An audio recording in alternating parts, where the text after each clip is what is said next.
Good morning বন্ধুরা, কেমন আছেন আপনারা সবাই? আশা করি সবাই ভালো আছেন, সুস্থ আছেন, সাবধানে আছেন। আমিও ভালোই আছি। আজ হলো শুক্রবার, সকাল এখন বাজে 7:30। এখানে রান্না বান্না বসিয়ে দিয়েছি। আজকে রান্না করব হচ্ছে সয়াবিন আলুর তরকারি। অনেক দিন পর সয়াবিন করছি ভাতের সাথে। আমি এখন সয়াবিনটা বেশিরভাগ ওই রুটির সাথেই করতাম আগে, তো এখন এই আজকে ভাতের সাথেই করব। তো এখানে পেঁয়াজ কেটে নিয়েছি, আদা রসুন টমেটো সব পেস্ট করে নিয়েছি, আর কয়েকটা সয়াবিন না নিচে জলে ভিজিয়ে রাখলাম। ওই আজকে তিশান তো স্কুলে যাবে, তো টিফিনে একটুখানি চাউ করবো, ওই চাউয়ের মধ্যে কয়েকটা সয়াবিন দিয়ে দেবো। আর ওদিকে ভাত বসিয়ে দিয়েছি। বাপরে, এখান থেকে চাল কিনছি জানেন, চাল একদম সিদ্ধই হচ্ছে না। সে 40 মিনিট 1 ঘন্টা ধরে ভাত হচ্ছে, তাও মানে আমি ফুটিয়ে একবার বন্ধ করে দিচ্ছি, তাও দেখছি হচ্ছে না। তারপরেও আধা ঘন্টা মানে গ্যাসে ফুটিয়ে তবে ভাত হচ্ছে। আর ওই শক্ত ইটের মতো মানে সিদ্ধই হতে চাইছে না চাল একদম, জানেন কি বিপদে যে পড়েছি। আর আমাদের ওখান থেকে চাল কিনতাম তো 15 মিনিটও লাগতো না, ভাত হয়ে যেত। এই যে এখানে প্রেশার কুকারে অল্প করে ডাল সিদ্ধ করব, কারণ ডাল হবে, তার সাথে হবে সয়াবিন আলু কষা। আর ভাবছি একটা ডিম ভেজে একটু ঝাল মতো করে দেবো তন্ময়কে। তো তিশানের তো এই দিয়ে হয়ে যাবে। তো আজ স্কুলে যাব, দেখি একটু মাছ পেলে না মাছ নিয়ে আসবো ভাবছি। এখানে মশলাপাতি সব কিছু দিয়ে দিয়েছি, ভালো করে সয়াবিনটা কষাবো এখন। এই কষানোটাই মেন, কষানোটা মানে একটু ভালো করে না কষালে না মানে কাঁচা মশলার গন্ধ ছাড়া তো বিচ্ছিরি খেতে লাগে। আর তন্ময় তো মোটেই খাবে না মশলার গন্ধ, ও একদম সহ্যই করতে পারে না। এই যে এখানে ডিমটা ভেজে নিয়েছি, অত বড় ডিমটা মানে এত বড় করে ভেজেছি তো, তো ওই জন্য মাঝখান দিয়ে দুখানা কেটে নিলাম, নাহলে অনেকটা দেখছি বেশ মানে লম্বা হয়ে যাচ্ছে, কৌটার মধ্যে ধরবে না। তো মাঝখান দিয়ে দুখানা করে নিয়েছি। পেঁয়াজ টমেটো আদা রসুন ভালো করে কষিয়ে ডিমটা দিয়ে দিলাম। এখানে তন্ময়ের জন্য তরকারি তুলে নিয়েছি। এই যে এখানে হচ্ছে ডিমের ঝাল, দারুণ রঙটা হয়েছে দেখুন। আর এই ডিমের ঝালটা না খেতে বেশ ভালোও লাগে। আর এখানে সয়াবিন আলুর তরকারি, ডালটা করছি, ডালটা ফুটছে, ভাতটা হয়ে গেছে। বাবা, ফাইনালি ভাত হলো, ওরে বাপ রে!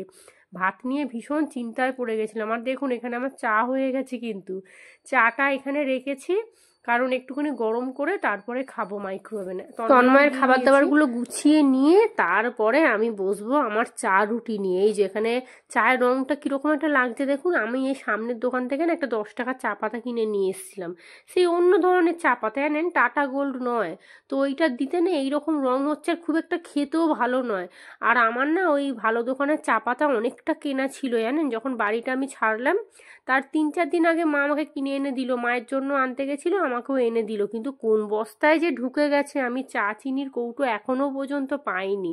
আর এগুলো সমস্ত করেছে প্রমোটার, তো ওদের লোক নিয়ে এসে সব বস্তায় ভরেছে। এবার কোন বস্তায় কি আছে কি করে দেখবো বলুন তো, অনেকগুলো বস্তা তো, ওই খুলতে গেলে চায়ের পিপাসা শেষ একবারে। তো চলুন। আর দেখুন আজকে চাউমিনটা কেমন দেখছি, ওই ডেলা ডেলা পাকিয়ে গেছে, কারণ ঠান্ডা জল দিয়ে ধুইনি তো ওই জন্য। তিশান স্কুল থেকে চলে এসেছে, ওর জন্য টিফিন রেডি করে নিয়েছি। এই যে এখানে স্কুলের জন্য রেডি করেছি, আমার জন্য অল্প একটু রেখে দিলাম, স্কুলে দিয়ে এসে তারপরে খাবো। আর ও এখানে খেতে বসে গেছে। আজকে তাড়াতাড়ি এসেছে বাবা, আমি খালি চিন্তা করি যে 10টা বেজে গেলে ও কখন এসে কি করবে। আর আমার কি আছে বলুন না, আমার তো হয়ে যায়, আমি মানে রেডি হতে 5 মিনিট খুব জোর। কিন্তু ওর তো রেডি হতে সময় লাগবে, স্নান করবে, খাবে, স্কুল ড্রেস ঠিকঠাকভাবে পরতে হবে। তো চলুন, এখানে আমি রেডি হয়ে গেছি। আর এই যে দেখুন এইখানে পুরনো বইগুলো মানে 6-এর বইগুলোকে স্যারেরা হোয়াটসঅ্যাপে মেসেজ দিয়েছে যে নিয়ে যেতে হবে, মানে জমা দিতে হবে। কিন্তু তিশান বলছে মা অনেকটা ভারী হয়ে যাবে, আমি নিয়ে যাব না আজকে, অন্যদিন নিয়ে যাব। তো এই যে এখন বাজে প্রায় 11:45, বাড়ি চলে এসেছি। এই যে একটুকু চাউমিন ছিল, তিশান আবার পরে একটু চেয়ে নিল, ভালো হয়েছে বেশ খেতে। ডিম পিম কিছু দিইনি। এখন এবারে ঘর ঝাঁট দেবো, মুছবো, রান্নাঘর পরিষ্কার করব। রান্না বান্না হয়ে গেছে, কিন্তু টুকটাক কাজগুলো তো সমস্ত পড়েই আছে। একটা করে দিন যাচ্ছে, আর খালি ভাবছি কবে 18 তারিখটা আসবে। আর কি ভয়টা লাগছে বলুন তো, ও চুপচাপ এসে বিক্রি না করে দেয় জানেন তো। আমাদের এই কাঠের দোকানের মালিকটা তো হাঁ করে আছে ওটা নেবে বলে, সামনের দোকানটা নিয়ে নিয়েছে, এবারে আমাদের ওইটা নেবে বলে একদম উঠে পড়ে লেগেছে। খালি পৌষ মাস বলে না নিতে পারছে না জানেন তো। তো প্রমোটার এসে বিক্রি না করে দেয়, তবে জানি না, মনে হচ্ছে করবে না, কারণ আমার বাবা ফোন করেছিল, আমার বাবাকে বলেছে যে হ্যাঁ ঠিক আছে, যা ভাড়া, মোটামুটি ভাড়া 14 বছরের ভাড়া তো প্রায় 80,000 টাকার মতো হচ্ছে, বুঝেছেন তো। তো সেই জন্য ভাড়াটা বলেছে নাকি দিতে হবে, আমার বাবাকে বলেছে ভাড়াটা মিটিয়ে দিতে হবে। আমি তো ওদেরকে ওটাই নি, ওরা জোর করে উঠে গেছে এইসব নাকি বলেছে। তো ও তো জানে এত বছরের ভাড়াটিয়াকে কেউ তুলতে পারে। হ্যাঁ, তোমার ভাড়া নিয়ে প্রবলেম, তুমি ভাড়া পাওনি, ঠিক আছে, সেটা তুমি বলতে পারো যে হ্যাঁ আমাকে ভাড়াটা মিটিয়ে দিক, তাহলেই হবে। তো আমার বাবাকে কিরম মিথ্যে কথা বলেছে, বলেছে আমি তোদের প্রথমে বলেছিলাম আমার ভাড়াটা মিটিয়ে দেওয়া হোক, তাহলে আমি কিছু বলবো না। তো ওটাও কিছু বলেই নি, ও মানে প্রথমেই বলে দিয়েছে আমরা কেস করে দেবো, তুলে দেবো, তারপরে লেডি পুলিশ নিয়েছে তুলবো, অনেক কিছু বলেছিল, ঠিক আছে। তো তারপর তো টাকার কথা বললো, আমি লাস্টে বললাম ও যে টাকা নেব না, ভাড়াটা আমরা 50,000 টাকা মিটিয়ে দিচ্ছি, আর মাসে মাসে কিছু ওই 500 টাকা ভাড়ার সাথে অ্যাড করে দেবো।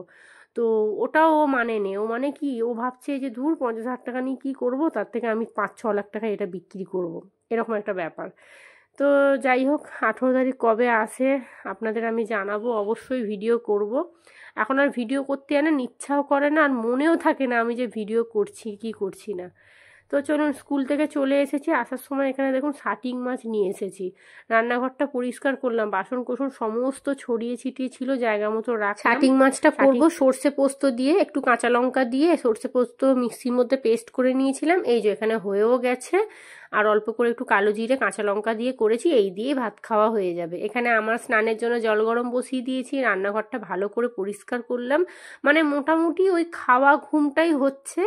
আর যতটুকু যা কাজ করতে হবে, মানে বাসি ঘরে থাকা যায় না। ঠাকুর তো আমি পাতিনি, ঠাকুর কোথায় পাতবো কি করব আবার তুলবো, ওই জন্য ঠাকুর যেমন ব্যাগের মধ্যে নিয়ে এসছি সেরকমই আছে আর কি।